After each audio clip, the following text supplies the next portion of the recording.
WW está de volta agora com a presença do grande Lorival Santana, nosso analista de internacional. Muito obrigado.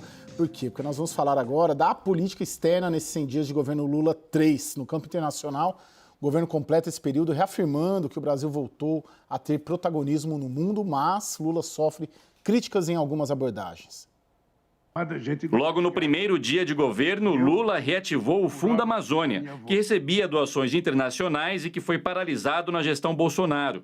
Dias depois, a Alemanha anunciou um aporte de 35 milhões de euros para o fundo.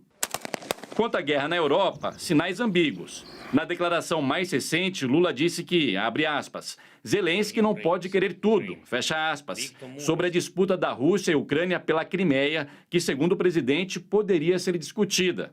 O Brasil também não assinou a declaração da Cúpula da Democracia, que exigia a retirada imediata das tropas russas da Ucrânia. Lula ainda se recusou a fornecer munições para os tanques alemães na guerra. Em resposta, a Alemanha embargou a exportação de blindados brasileiros para as Filipinas.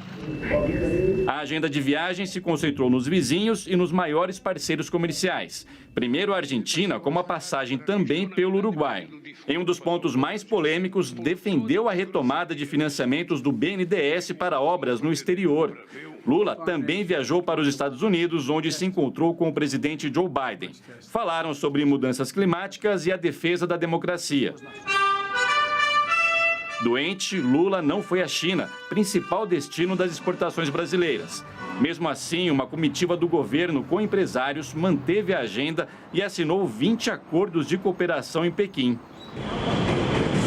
Entre eles, a possibilidade de fazer negócios em real e na moeda chinesa yuan, sem a necessidade da conversão em dólar. Recuperado, o presidente embarca nesta terça-feira rumo a Pequim e vai se encontrar com o líder chinês Xi Jinping. Na volta, deve se reunir ainda com fundos soberanos do Oriente Médio para negociar investimentos no Brasil em infraestrutura. Vamos lá para a análise. Lorival Santana, qual a sua avaliação dos 100 dias e o que esses 100 dias de política externa projetam para o futuro deste governo? Bem, eu acho que a palavra protagonismo só pode ser aplicada, se referindo ao Brasil, no campo ambiental. O resto é demagogia. Acho que o governo está tentando plantar na imprensa brasileira essa ideia de que existe espaço para o Brasil ter um papel importante, quando não existe. Esse espaço não existe. Se você não acreditar em mim, faça uma pesquisa no Google News, que você não vai encontrar nada sobre o Brasil nesse campo da Ucrânia, da China. Então, mas o que o mundo espera é o que os funcionários americanos, europeus me dizem, né? É na Amazônia, né? Isso sim, o Brasil pode exercer um protagonismo. Eu acho que o presidente Lula está desperdiçando energia com outros temas nos quais realmente o efeito é puramente demagógico. Lorival, você vê a diplomacia, a tal diplomacia que também foi vendida bastante na campanha, diplomacia ambiental, sendo de fato executada? Então, é isso que eu estava dizendo, não. Ela quer dizer, não está acontecendo. Começou, né? Começou bem até com o Biden e tal, e depois sumiu porque o presidente está embriagado com a ideia de que ele pode exercer um papel nessa questão da Ucrânia, está desperdiçando energia e tempo com isso. Entendi. Agora, a tal da autoridade climática, que foi anunciada também na campanha, até agora não saiu do papel. É isso que o mundo está esperando, né? Um diálogo de alto nível. E por que não teve? Por que nós não entramos na diplomacia ambiental ainda? Porque o presidente Lula e o assessor dele, o Celso Amorim, voltaram exatamente como eles eram antes, naquela coisa narcísica, né? Naquele sonho de ter uma relevância internacional, de o Lula ganhar o Prêmio Nobel da Paz, de o Lula virar secretário-geral da ONU. Eles sonhavam com essas coisas no passado, não conseguiram, não alcançaram nada e insistem nisso. Mas, Lori, essas agendas internacionais com o Biden, essa agenda na China agora, que é uma agenda grande, a vinda de chefes de Estado europeus, ou a ida do Lula até lá, o que isso não demonstra, pelo menos, uma melhora em relação ao que tínhamos? A vinda do Olaf Scholz, o interesse do Emmanuel Macron, da França e do Biden é por causa da Amazônia. Agora, o Xi Jinping vai usar o Brasil, manipular esse desejo do Brasil, tentar empurrar o Brasil de volta para uma ambivalência em relação à Rússia. Se o Brasil for suficientemente ambivalente e complacente com a Rússia, ele pode ser uma linha auxiliar da China na estratégia para a Ucrânia. Sim. Mas nunca o contrário. Não é o Lula que empurra a China para algum lugar, é o contrário. Sim.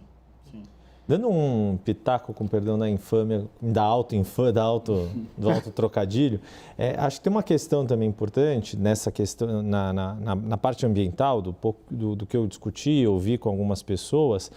De fato, a autoridade climática está atrasada.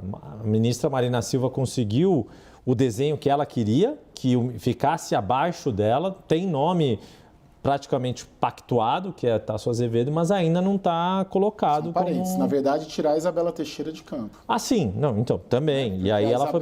Sim, tinha aquele conflito, um passo à frente, mas você tem razão. Começa nessa disputa de protagonismo entre as duas. Até porque, do ponto de vista internacional, Marina Silva tem um simbolismo por ser amazônida, por toda a sua trajetória, mas nos atuais fóruns de debates ambientais, Isabela Teixeira estava mais inserida do que a própria Marina. E isso mais talento também para fazer política, né? E para o diálogo, para participar dessas mesas, né? Sim, exato. Então, estava inserida, enfim, com mais retaguarda e mais conhecimento do atual debate. Quer dizer, tem um potencial para se avançar. Agora, tudo isso, esse potencial só pode ser plenamente exercido se resolver os problemas aqui dentro, ainda na área ambiental. O governo ainda teve um trimestre muito difícil em termos de desmatamento, teve a crise dos Yanomamis, que enfrentou bem e que teve uma repercussão internacional, mas ainda tem uma série de questões a serem enfrentadas. Mas não dá para ter resultado tão rápido. Exato. Não, os resultados vão demorar. Exato. Não, eu fiz questão de pegar 2003, 24.500 km² desmatados na Amazônia, 2004... 27 mil e começa a cair em 2005, que cai até o... foi 19 mil quilômetros quadrados. Não, as credenciais são inquestionáveis. Sim. Eles fizeram um trabalho muito bom naquele período. Daniel. Caio, tem algumas coisas que acho que tem que ser ponderadas. Primeiro é o uso da política externa para fins internos. Isso acontece em todos os governos do mundo e é natural que este governo também queira usar principalmente a popularidade e a boa vontade da comunidade internacional do presidente Lula para também ancorar um pouco a sua popularidade interna num contexto em que a sociedade está muito dividida e existe ainda uma forte oposição a este governo. Outro aspecto é a legitimação de fora para dentro, ao mostrar um Lula que transita bem na Europa, nos Estados Unidos, na Ásia, entre os grandes líderes mundiais, cria-se também uma impressão para dentro de que ele é muito mais legitimado do que os seus rivais. E acho que tem alguns pontos importantes da política externa em si. O Brasil passou a ser parte da solução na questão ambiental e não parte do problema como foi nos últimos anos.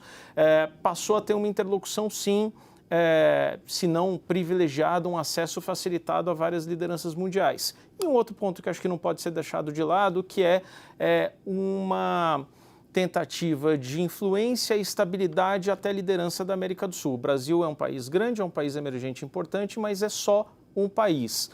Nesse novo cenário que a gente tem, cada vez mais divisivo, de China e Estados Unidos, com uma Europa no meio, o Brasil não terá vez. Talvez tenha a América do Sul.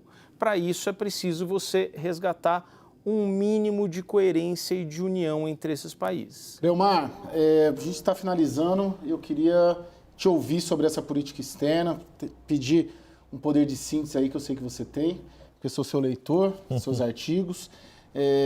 A sua leitura da política externa, desse papel da Marina, da diplomacia ambiental que ainda não apareceu, qual a sua percepção?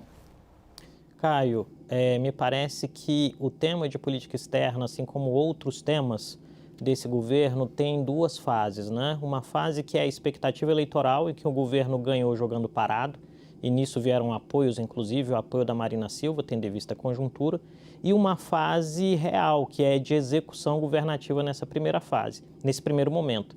E neste momento em específico, eu creio que o grande marcador vem desse mix da oportunidade de transitar nos grandes fóruns, de utilização disso para a política interna, mas também de uma pitadinha daquela vontade de fazer mais, de jogar numa divisão que é maior do que a sua. Isso foi feito na tentativa de acordo com o Irã, no segundo governo Lula, e isso está tentando ser feito agora, e os resultados possivelmente vão ser os mesmos de sempre, porque esse é um esporte que não é para todo mundo, né? Não é um clube onde você é convidado para entrar, você tem que ter, literalmente, se a gente for realista nas relações internacionais, bala para jogar.